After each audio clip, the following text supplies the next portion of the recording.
What would you do if one night you looked down at your dinner and saw the faint trace of white powder floating in your soup placed there by your own daughter? That's how my family drama began. Not a headline, not a viral prank, but a moment in my small kitchen that changed everything.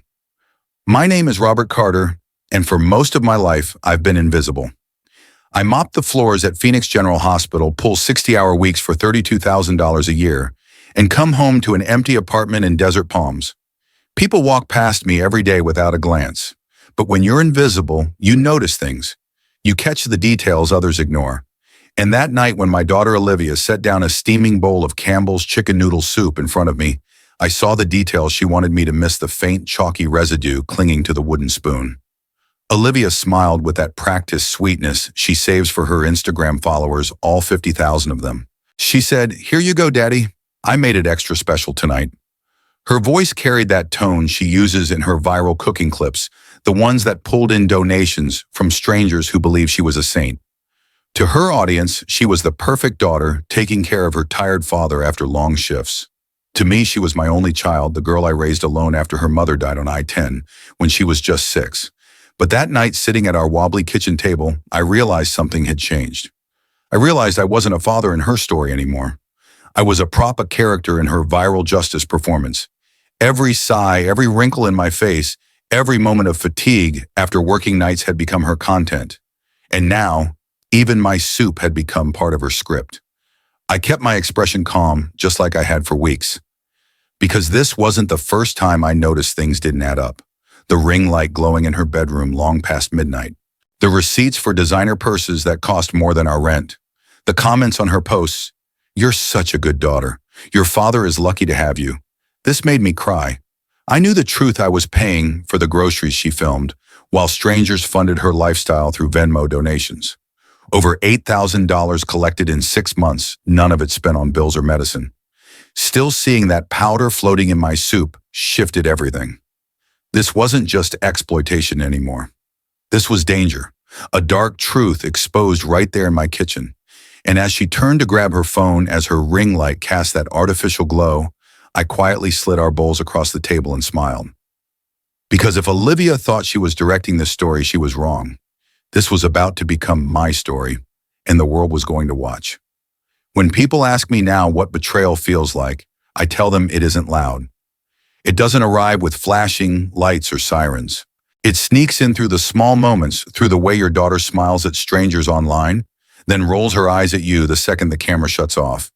It tastes like lukewarm soup with something bitter hidden beneath the noodles. It looks like receipts tucked into a purse you paid for. Betrayal for me was Olivia Carter in front of a ring light, telling the world she was a saint while I sat 3 feet away invisible in my own home. Olivia's followers thought they knew her. They saw the 21-year-old daughter who stayed up late making soup for her exhausted dad, the janitor who worked himself sick just to keep a roof over their heads. They saw the girl who whispered to her phone camera, "I just want to give my father the life he deserves. I'm doing my best, but it's hard." They saw staged tears sliding down cheeks that had been powdered minutes before. They saw hashtags about sacrifice, captions about gratitude, perfectly framed photos of me dozing in my chair after a double shift. What they didn't see was me paying the internet bill so she could stream me, swiping my debit card for groceries she held up in her haul videos, me covering rent every month, so she could call herself independent. Her audience didn't question it. They believed every word. And when Olivia whispered, "Sometimes I wish I had the courage to ask for help," they rushed to fill the silence with kindness. $5 here, $10 there, 20 if they could afford it. Notes attached for your father's medicine, for groceries, for the electric bill. Real people making real sacrifices because they thought they were helping us survive. I found the proof in her Venmo account one night when she left her phone unlocked on the counter. Names I didn't recognize, notes that broke my heart. A single mom named Rachel sent $20 writing, "I know what it's like to struggle. Hope this helps you and your dad." A veteran named Tom sent $50 with a note for groceries. "Stay strong, soldier." A grandmother named Joyce sent 15 prayers for you both. You remind me of my own granddaughter. $8,200 in 6 months. $8,200 from people who believed in a story that never existed. None of it went to groceries.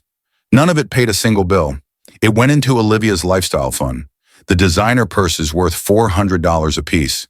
The dinners at restaurants where the plates cost more than my weekly groceries. The dresses she wore once for a video then stuffed into her closet. I still remember the day I fixed her closet door. The hinge had come loose from the weight of all those shopping bags.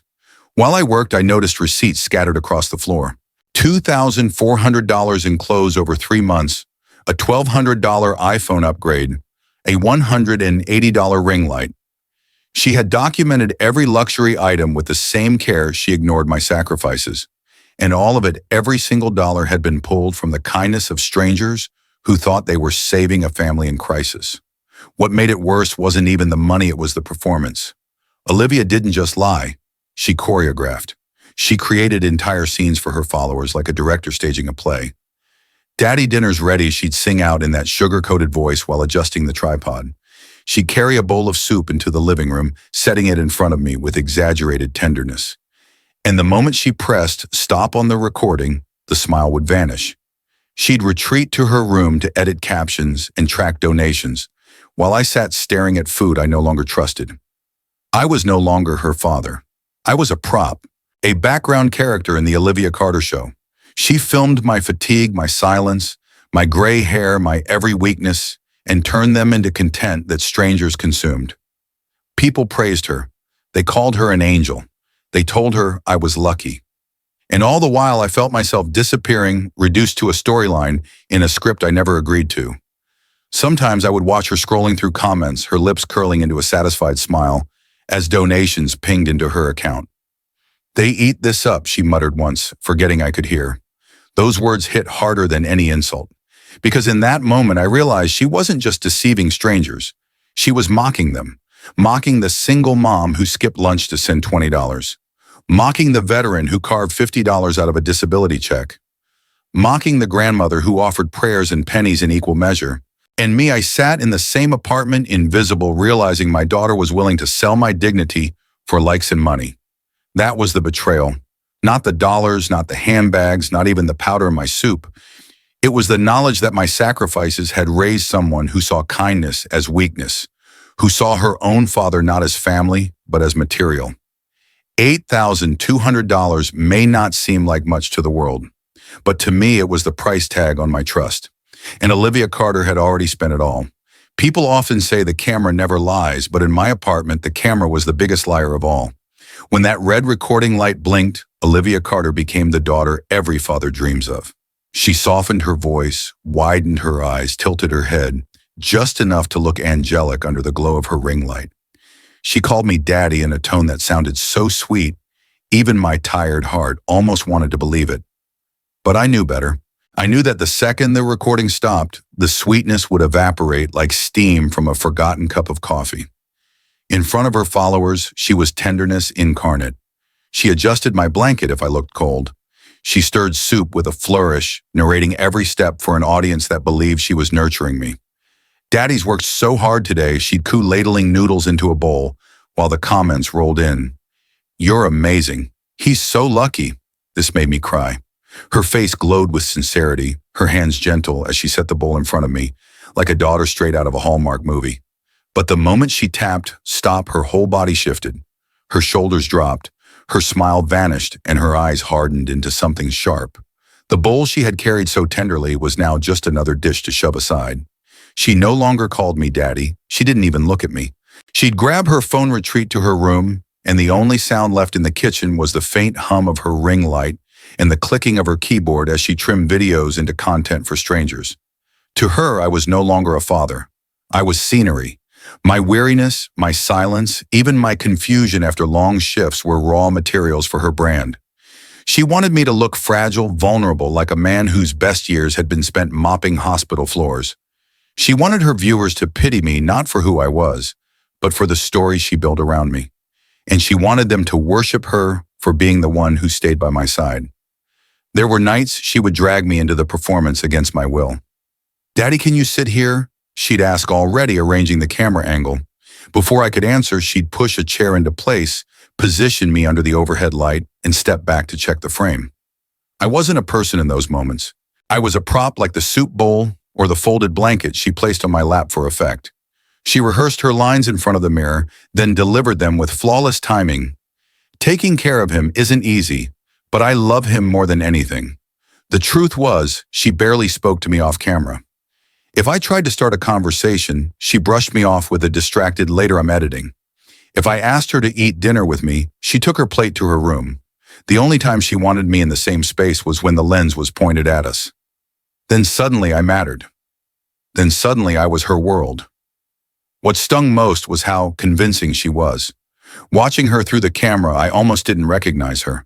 The tenderness in her eyes, the softness in her voice, it was everything I used to hope for when she was a child.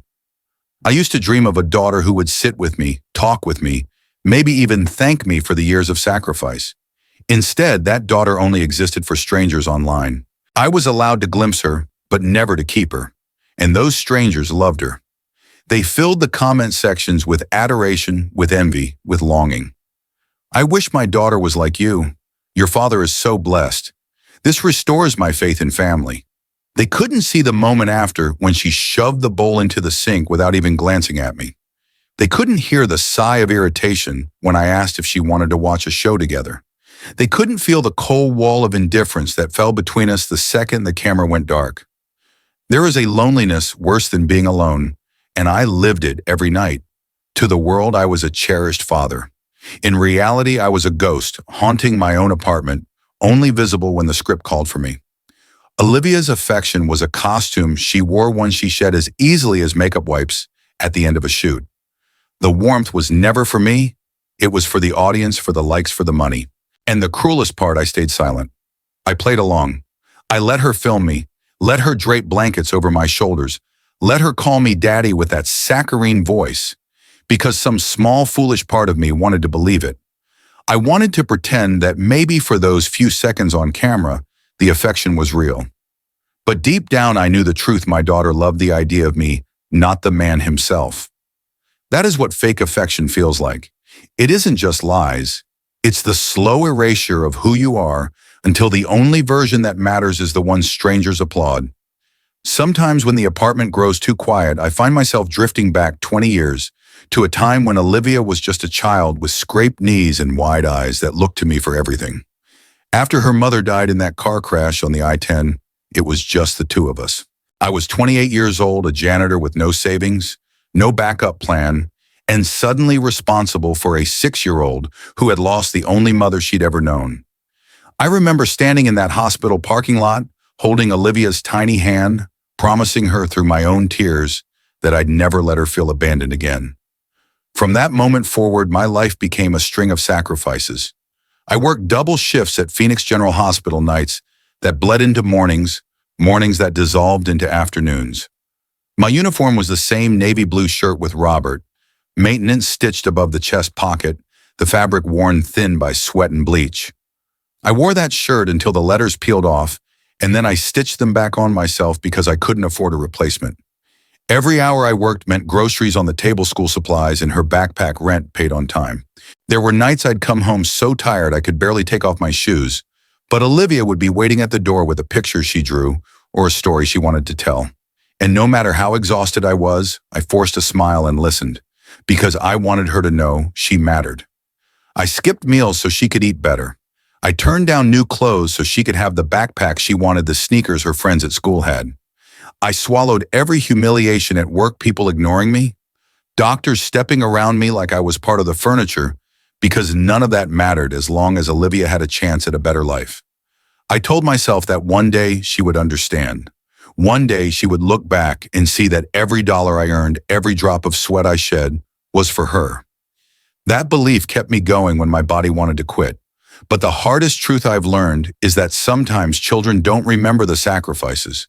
Sometimes they rewrite the story in their own favor. Olivia grew up believing she was self-made, when in reality, every foundation stone beneath her feet had been laid by my hands. The phone she used to record her first videos was paid for with money I saved by skipping lunches. The apartment she filmed in was kept afloat by my 60-hour weeks. The groceries she pretended to buy with her independence were bought with my paycheck. And yet, in her version of the story, I was barely there, just a tired old man in the background, too worn out to deserve gratitude. That realization cuts deeper than any insult. To be invisible to the world is one thing I've lived my life ignored by strangers. But to be invisible to your own child, the person you sacrificed everything for, is a wound that never truly closes. There are nights I lie awake staring at the cracked ceiling, wondering where I went wrong. Was I too quiet? Too humble? Did I make it too easy for her to take me for granted? I replay memories in my head. Olivia's first day of high school, when I ironed her uniform and slipped $20 into her pocket for lunch. The time she wanted to join cheerleading, and I worked weekends to cover the fees. The college application nights where I stayed up reading essays with her, even though my eyes burned from lack of sleep. I thought love was enough. I thought sacrifice spoke for itself. But love, it seems, can be drowned out by the noise of likes and comments. Sacrifice can be edited out of the story when it doesn't fit the brand. And so I wrestle with myself. Part of me aches with love for her, still my little girl, my only family. Another part of me simmers with anger because she has turned me into a prop for strangers, a character in a script that paints her as a hero. And then there is the guilt, the quiet, suffocating guilt that whispers, maybe I raised her wrong. Maybe my silence created the monster I now face. I sit at our kitchen table looking at the same walls I painted years ago when she was a child, and I feel both pride and shame. Pride because I kept my promise to her mother. I never abandoned Olivia, no matter how hard it got. Shame because now I see that my devotion has been twisted into something grotesque, something she sells online for sympathy and donations. It's a cruel paradox. I gave her everything, so she would never feel the emptiness I felt growing up. And now she uses that gift to strip me of my dignity. I wanted to protect her from pain, and she turned me into the source of her fabricated pain. And still in the quiet of the night, a father's heart betrays him. Because despite the lies, despite the betrayal, I find myself hoping for the daughter I once knew. The little girl who clutched my hand after the funeral, who believed I could keep her safe. That hope is both my weakness and my strength. It keeps me human even as she reduces me to content. The turning point came at 2:47 a.m. on a Tuesday when the walls of our cheap Desert Palms apartment betrayed her. Thin plaster does little to muffle secrets, and Olivia had forgotten that. I was lying in bed staring at the ceiling, unable to sleep, when I heard her voice through the wall. Not the sugary tone she used for her videos, not the flat disinterest she reserved for me. This was different, excited, almost giddy. "No, listen, Maya. This is going to work perfectly," she whispered, and my stomach tightened. I slid closer to the wall, pressing my ear against the cool surface. Her words filtered through in broken fragments, but the meaning was clear enough. The abuse angle is pure gold. People eat this stuff up. Scared daughter, brave survivor, it writes itself. 50,000 in donations, easy, maybe more. The phrase abuse angle cut into me like a knife. I wanted to believe I'd misheard, that she was rehearsing for some theater class or joking with a friend. But she kept talking, her voice low but confident. She bragged about slipping herbal sleep aids into my soup, harmless. She said just enough to make me look confused and disoriented on camera. She laughed about practicing her victim voice in the mirror, about how nobody would ever fact-check a domestic abuse story because it was too sensitive. I'll say he's been drugging me, controlling me. The audience will eat it up. By the time he tries to deny it, they'll already believe me. I lay frozen in bed, every muscle tight. My own daughter was planning to destroy me, not just with lies, but with lies so calculated, so rehearsed that the internet would condemn me before I even knew what hit me. She wasn't improvising, she had a script.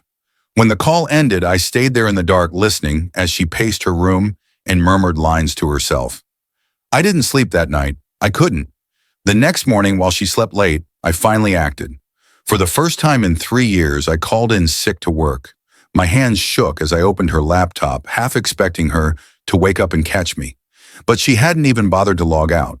The screen glowed with a document titled in bold, "Escape Plan Private." It was 23 pages long, page after page of meticulous notes, strategies for maximizing engagement, lists of hashtags, suggested outfits for crying videos, and timing charts for when to post. Page 12, evidence creation. Screenshots of fake text messages she generated online with my name attached, threatening her in words I'd never said. Page 15, medical documentation. Notes about symptoms of drugs she planned to accuse me of using Rohypnol anti-anxiety meds, sleep aids, each one detailed with side effects she could mimic for authenticity. Page 18 nearly made me sick. Financial projections. Conservative estimate 50,000 in the first week if the story caught moderate traction. Optimistic scenario 120,000 if it went viral across platforms. She had even calculated platform fees and taxes. She wasn't just planning a lie. She was building a business plan out of my destruction. But page 21 broke something inside me. Long-term strategy. Book deals about surviving parental abuse. Paid speaking engagements at domestic violence awareness events. Maybe even a Netflix documentary if the story gained enough momentum. Olivia wasn't just trying to hurt me for quick cash. She wanted to build an entire career on my ashes. I closed the laptop and stumbled to the kitchen, gripping the counter until my knuckles turned white. Rage battled grief inside me. How could my daughter, my little girl, engineer something so cruel, so deliberate? I wanted to storm into her room, confront her, scream until she saw what she was doing. But another voice inside me said, wait, be patient.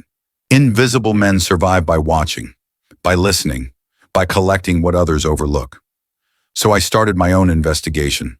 I photographed everything, the fake texts, the receipts, the pages of her so-called escape plan. I screenshotted her bank transactions, every Venmo deposit, highlighted every designer purchase that followed. I searched her drawers and found printed bank statements with donations circled in yellow like trophies. In her closet, I uncovered shopping bags with tags still dangling evidence of her fraud piled high. The worst was under her bed, a notebook filled with practice scripts. Dozens of drafts of her fake story with notes scribbled in the margins about which lines triggered the most sympathy. Say he controls my money good reaction. Use phrase, I'm scared for my life and strong engagement. She had turned abuse into marketing, trauma into content strategy. Her phone revealed even more. An entire album labeled evidence folder filled with candid photos of me taken without my knowledge. Me slumped in my chair after a 16-hour day. Me rubbing my eyes looking worn. Me squinting under harsh light edited to look angry and unstable. Each image time-stamped, each one crafted to support her narrative. She wasn't just lying, she was manufacturing proof.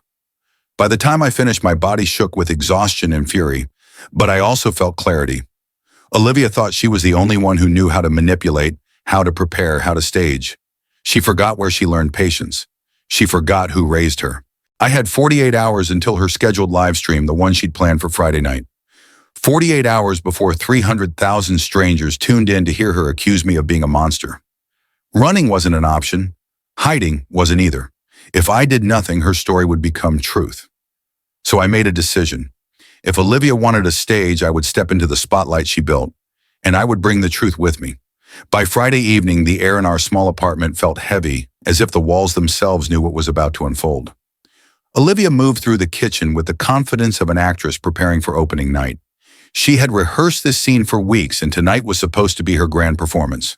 She stirred the pot of soup with deliberate care, her phone propped against the cabinet, capturing snippets of her preparation for her followers. I sat on the couch, phone hidden on the coffee table, recording everything. At 5:30, she carried 2 bowls to the table. One was slightly larger, my usual serving, and she set it in front of my chair. The smaller one she placed at her spot opposite me. I watched the way her hand trembled ever so slightly as she set down the spoon. I knew what she'd done. I'd heard her promise Maya she would increase the dose.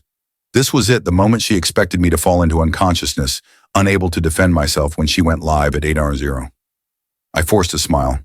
Oh, work's calling. Give me a second. She frowned, irritation cracking through her practiced sweetness. Dad, the soup will get cold. Just 1 minute, I said, stepping into the hallway, pretending to answer my phone. From there, I watched through the doorway as she pulled out her own phone, checking her scheduled live stream. She didn't notice me slip back and sit in her chair and place the smaller bowl in front of myself. When she looked up, confusion flashed across her face. Dad, you're in my force of habit, I interrupted, already lifting the spoon. I made a show of taking a big mouthful. Delicious. Try yours. Her eyes darted to the larger bowl, the one with the heavy dose. She hesitated, lips pressing tight. I'm not really hungry. You made such a big deal about cooking tonight. At least try it. She lifted her spoon reluctantly, barely wetting her lips with broth. But I pressed her. That's not eating, that's tasting. Come on, you look pale. Are you feeling okay? Bit by bit, spoon by spoon, she ate. But she had miscalculated. The dosage she prepared was meant for my body 180 pounds of muscle and fatigue. She was barely 120. Within minutes, I saw her eyelids grow heavy, her words slur. I think I'm coming down with something, she mumbled, gripping the back of her chair to steady herself. Maybe you should rest before your big live stream, I said, my voice steady. Panic flickered across her face. She realized too late what had happened. No, I can't miss it. But her knees buckled. I caught her and guided her to the couch. At 7:20, she was unconscious, breathing slow and steady. On her phone, the countdown ticked toward 8:00. 50,000 people were already waiting in the stream's lobby. I looked at her slumped on the couch, then at the ring light glowing on her desk. My hands trembled, not from fear, but from resolve. I sat down in her chair, adjusted the light, and opened her laptop. Notifications pinged nonstop. Can't wait. You're so brave, we're here for you. The title was already set, Why I've Been Silent. The truth about my father. The thumbnail showed her looking small, afraid, with words across the bottom, finally ready to speak. At 7:45, I took a breath and pressed Go Live. The comments exploded instantly. Who is this? Where's Olivia? Is this her dad? More joined every second. 10,000, 20,000, 40. By the time I spoke, 80,000 eyes were watching.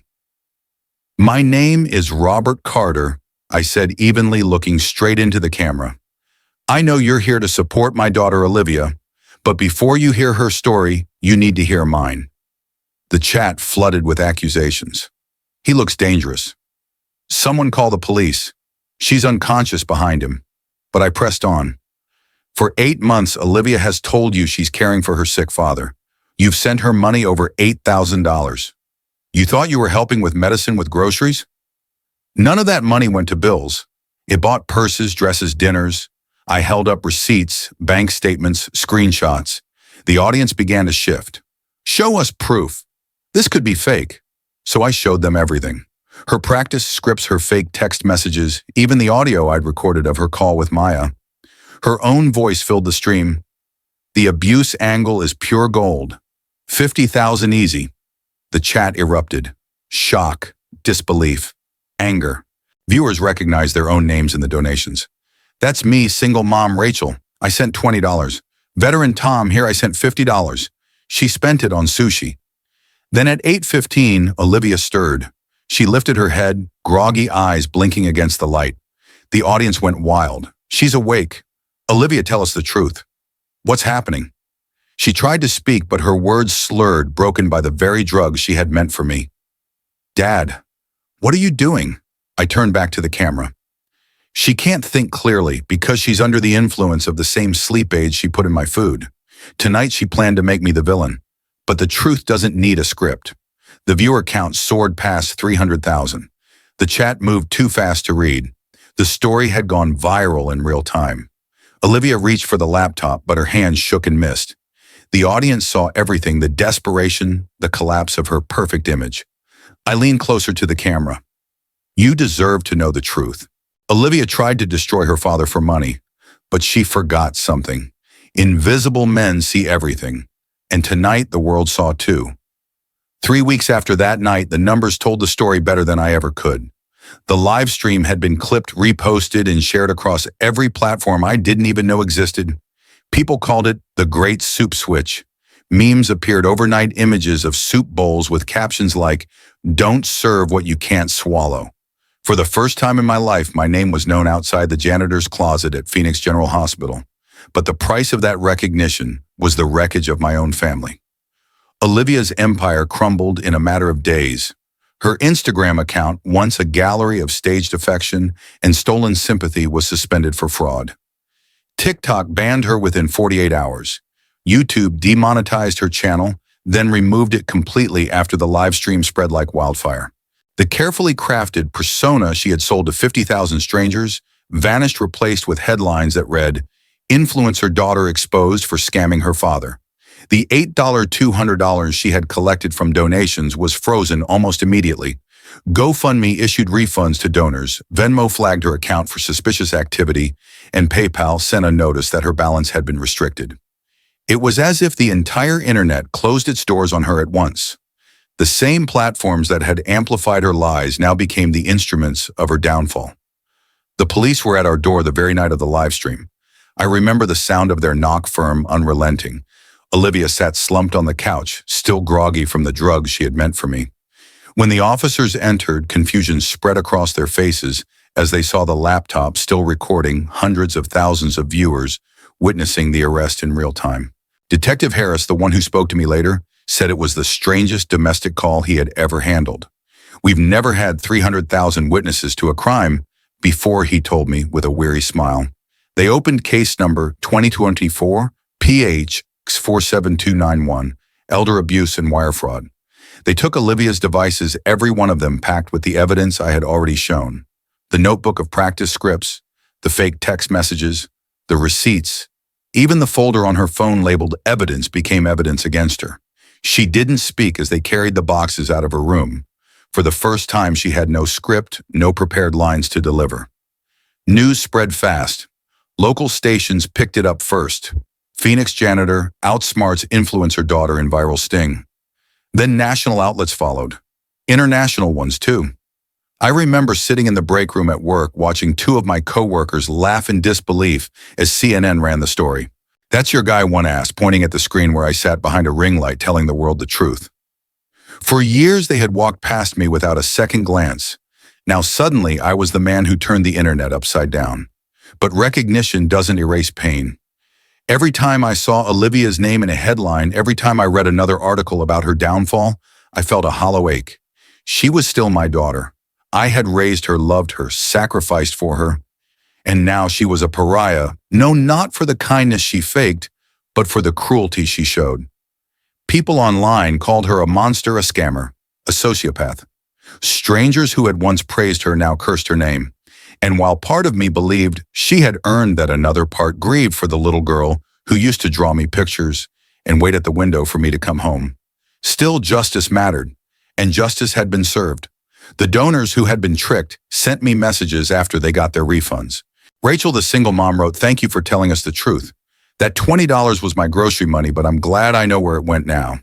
Tom, the veteran, messaged me, "40 years in uniform taught me to recognize a good soldier. You fought the right fight." Grandma Joyce sent me a handwritten letter, shaky but heartfelt. "We pray for you, Robert. You are not alone." Those words carried me through the aftermath more than the news coverage or the headlines. Because for once I wasn't invisible. For once people saw me not as a janitor, not as a prop in Olivia's performance, but as a man who told the truth. At Phoenix General, nurses and orderlies, who had barely noticed me before now, nodded in respect. Mrs. Chen, our neighbor, started bringing soup to my door, real soup, she joked, without additives. Even the manager at the hospital stopped me one night and said, "Carter, you handled yourself with dignity. Don't let anyone tell you otherwise." And yet, when I returned home each night, the apartment felt unbearably quiet. Olivia had moved out the day after the stream. She left no note, no forwarding address, just silence where her presence used to be. Her ring light still sat in her old room, unplugged and gathering dust. Sometimes I thought about packing it away, but then I remembered what I told the world that night: the truth doesn't need special lighting. That phrase followed me everywhere. It became the quote people attached to my face, the line replayed in interviews I refused to give. Podcasters called documentary producers, emailed reporters, begged for exclusives. I turned them all down because I wasn't interested in fame or clicks. I had already seen what that hunger did to my daughter. For me, enough people had witnessed the truth. 300,000 live, millions more after. That was justice. That was enough. In the weeks that followed, the apartment where Olivia and I had lived together felt unbearably hollow. Her room was stripped of everything but the ring light she abandoned, still plugged into the outlet like a mocking reminder of the life she chose over me. The silence was heavy, almost punishing. There were moments when I caught myself listening for her footsteps or the sound of her door slamming shut, only to be met with nothing. But into that silence came voices I never expected, the voices of neighbors, strangers, and the very people she had deceived. And in those voices, I found a kind of reconciliation I never thought I'd have. It began with Mrs. Lopez, the neighbor down the hall. She knocked on my door one evening with a pot of soup cradled in her arms. "Real soup," she said with a smile, her eyes kind, but knowing. I almost laughed, almost cried. She stayed and talked with me as we ate, telling me she had watched the live stream in disbelief. We all thought she was such a sweet girl, she admitted, shaking her head. "But you were braver than I could ever be, speaking the truth like that." For the first time in years, I felt like someone saw me not as a shadow or a prop, but as a man who had survived something unspeakable. Then came the letters. Handwritten notes slipped under my door postcards, left in my mailbox envelopes with no return address. Some were from neighbors who confessed they had doubted me, apologizing for ever believing Olivia's performance. Others were from people I had never met, viewers from across the country who had donated money only to discover it was all a lie. Rachel, the single mom who had sent $20, wrote, "I don't have much, but I know how hard it is to struggle alone. I thought I was helping your daughter help you. I cried when I learned the truth. Please know you're not invisible to me. You matter." Tom, the veteran, sent another message, this time longer. That $50 was part of my grocery money. "I don't regret it because it taught me something. It showed me there are still fathers like you who fight not with fists, but with truth. That makes you a soldier in my eyes." And then there was Grandma Joyce, who had donated $15. She mailed me a photograph of her with her granddaughter, a shaky note on the back. "We prayed for you. You are not alone in this world." I kept every letter, every note. They piled up on the kitchen table until I had to buy a box to hold them all. On nights when the silence of the apartment threatened to crush me, I opened that box and read their words again. Each message was a reminder that while I had lost my daughter's trust, I had gained something else, the recognition of people who understood what it meant to be lied to, who valued the truth even when it hurt. The hospital where I worked changed too. For years I had been invisible, another man in blue scrubbing floors and changing light bulbs. But now nurses greeted me by name. Orderlies stopped to shake my hand. Even doctors who used to step around me as though I were part of the scenery nodded in respect. One night, as I emptied the trash in the ER, a nurse touched my arm and whispered, "I saw your video. My father raised me alone too. You reminded me of him." That moment stayed with me more than any headline. Justice had gone viral, but what mattered most were the quiet gestures. Mrs. Lopez bringing soup every Sunday. The janitor in another wing leaving a cup of coffee on my cart with a note that said, "Stay strong, brother." The cashier at the grocery store refusing to take my money for bread, saying I owe you one for speaking up. These small acts of kindness stitched me back together piece by piece. Did it replace the love I had lost? No. Nothing could. The absence of Olivia was a wound that wouldn't close. But the community that rose around me filled some of that emptiness. They reminded me that family isn't always blood. Sometimes family is the neighbor who knocks on your door. Sometimes it's the stranger who sends $20 they can't afford. Sometimes it's the veteran who calls you a soldier for telling the truth. And though Olivia never came back, though she never apologized or even acknowledged the damage she had done, I found myself healing in the company of others. Their gratitude became my anchor, their trust my redemption. I had wanted reconciliation with my daughter. Instead, I received reconciliation with the world around me. And in that unexpected exchange, I realized something profound, that sometimes the love you seek from one person is given to you by many others, quietly, faithfully, without asking for anything in return. When I look back now, I don't see myself as a hero. I see a father who spent 20 years sacrificing only to discover his own child had turned that love into a weapon. That's not a victory, it's a scar. And yet, in the middle of that pain, I also found something I never expected: the power of truth. People often ask me if I regret going live that night. Part of me does. Part of me wishes Olivia and I could have found another way that I could have reached her before she lost herself in the glow of likes and donations. But another part of me knows she left me no choice. If I had stayed silent, I would have been erased by her lies.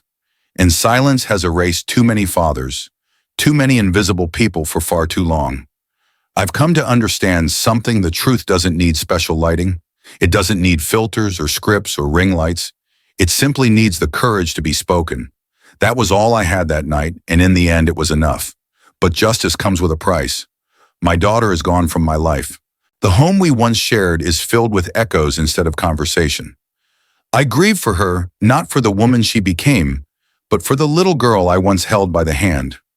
That grief is real, and it will never leave me. Yet so is the respect of those who now see me clearly. For the first time, I am no longer invisible. If you've listened this far, maybe you know that feeling too, the pain of betrayal, the weight of being unseen, the desperate hunger for someone to believe you. My story is not just about revenge. It's about reclaiming dignity when someone tries to steal it. It's about reminding the world that truth, even when it costs us everything, is still worth telling. So I leave you with this. Truth doesn't need special lighting. If this story touched you, let me know. Share your thoughts in the comments. Your voice matters here.